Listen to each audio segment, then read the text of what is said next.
Hi, I'm Cynthia from Artbeads Cafe, and today I have Cheri with me, our designer. Hi, Cheri. Hi, Cynthia. Thank you for being with us today. Thank you for having me. Always a pleasure. And we thought today about talking to you about stringing material. Why stringing material? Because there are so many out there, and it's very overwhelming to know what to choose. And if you are a beginner, you probably don't know where to start. And if you are not a beginner, but you want to do something new, maybe doing pearl knotting or maybe doing some weaving, you might not know what to choose to. So Cheri is here to let us know what to use with what. Right. So Cheri, let us know. Okay, well, I'm going to start with jewelry wire. Okay. It is kind of the go-to for stringing projects these days. It's very sturdy. It comes in several different weights and diameters to handle all kinds of different stringing projects. It comes in very fine, so you can see this thin strand of just seed beads, to very strong, where you've got pieces of jewelry that are really bulky. Right.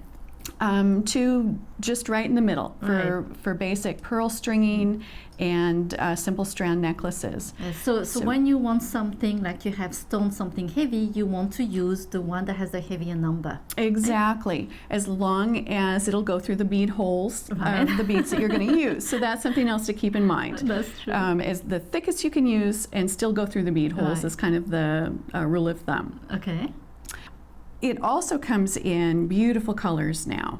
The standard is this basic kind of silver gray, but now it comes in all kinds of fun colors to match your beads. There's some beautiful metallics, and the illusion style necklaces are really popular, where the jewelry wire itself is the star. Right. So it shows. This is a piece that shows 3 different metallic colors, and it is the star of that piece. It's Yes, that's really good. So anyway, and then the thing about jewelry wire is instead of knotting the traditional way, now you secure it with crimps. Yes.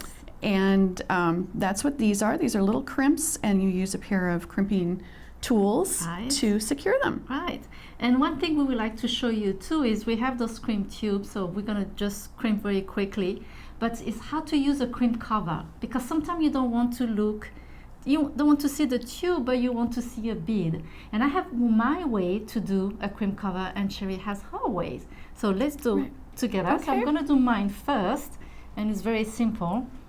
So just first a piece of wire. You need those tools also to cut the wire. And I am using just a jump ring, so I put the crimp first, take the jump ring, go back. I'm going pretty fast on this video, but you can always go back in our learning center and look at the handy tips. We have some great videos, very detailed, to show you how to crimp also. So I'm going to use my crimp tool, crimp once this way, and crimp, another way, like that.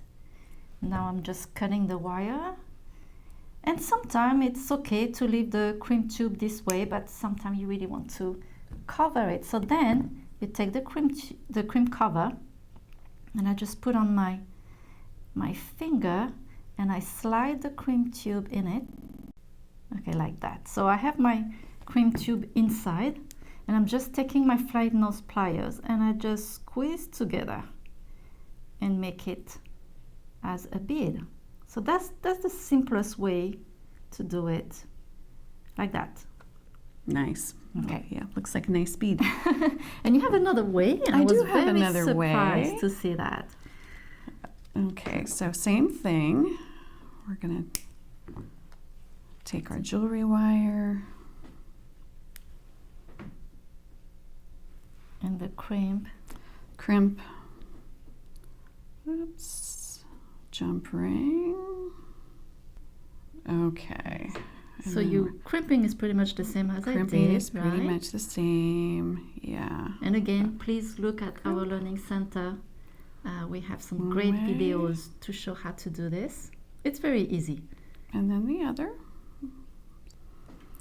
But what's different, and I found that the crimp tubes or the crimp covers, sometimes they're not open enough to fit around the crimp tube in the first place. So I just take the tip of my round nose pliers and just tuck them into the center of the crimp cover, and then just spread them apart just a little bit, and that'll open up the crimp cover to the point where you know it's going to fit around your crimp tube. So after you get the crimp cover opened up a little bit, you place it in this very first station of the crimping tool, which holds it so that the opening is facing out. And then you're going to take your crimp and you're just going to go right around it and then close very gently. Wow. Yeah. And then I like to turn it so that my opening is up near the top. And give that just a little squeeze as well. Oh, Cheri, that was great. That's such a easy technique, and it seems much easier than the way how I do. Oh, good. And faster. Okay, so what else? We have so many more stringing material to talk about. Well, pearl knotting is classic way of stringing and knotting jewelry. It was used for pearls and gemstones over the years. And so these are the different bead cord colors and sizes. They come in heavy to very, very fine, such as this. And then, of course, all these different colors. And it helps keep the beads from rubbing on each other. That's why you would knot a piece of jewelry.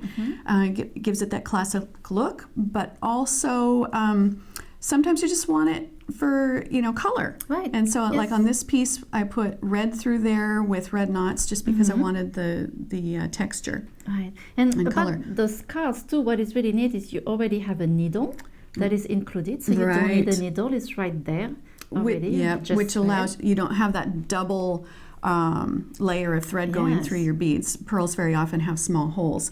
But I also used it decoratively. The colors and the cord sizes are so handy, so we used it for these different wrap bracelets. It doesn't have to be just for knotting beads and pearls. They look great because they're really thick also. It's a nice design. Lots of fun colors. Then, of course, we have stretch materials. The stretchy bracelets are so popular and easy, fun for kids, but wonderful for adults too.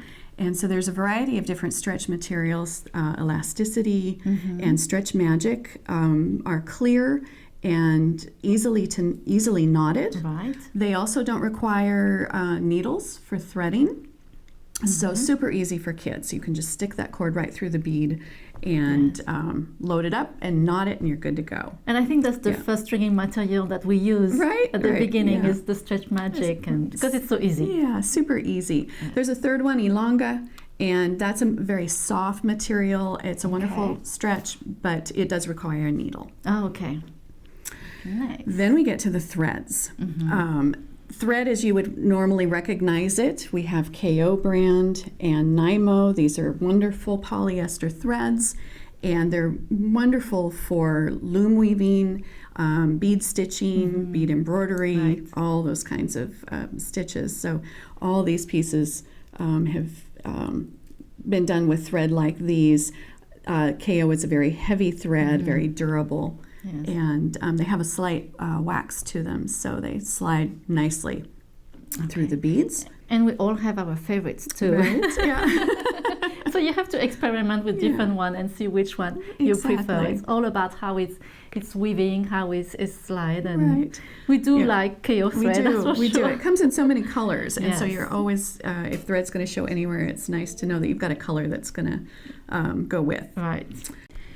And then we have the braided and bonded monofilament type threads like Wildfire and Fireline. They're very strong. They come in several different diameters or thicknesses and are wonderful for doing bead weaving and loom work. The very finer weights are even knottable. And they're just sort of a go-to for thread work.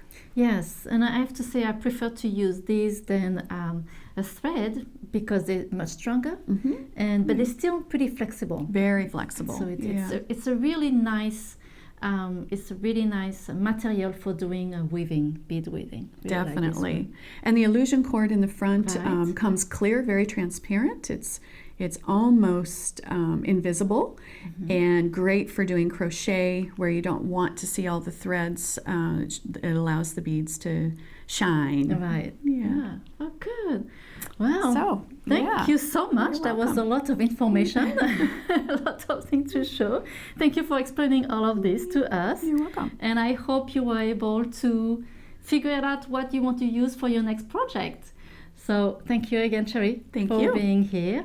And thank you for joining us today at Artbeads Cafe. And make sure to subscribe to our email newsletter. Like that, you will be the first one to know about our great promotion and our new ideas.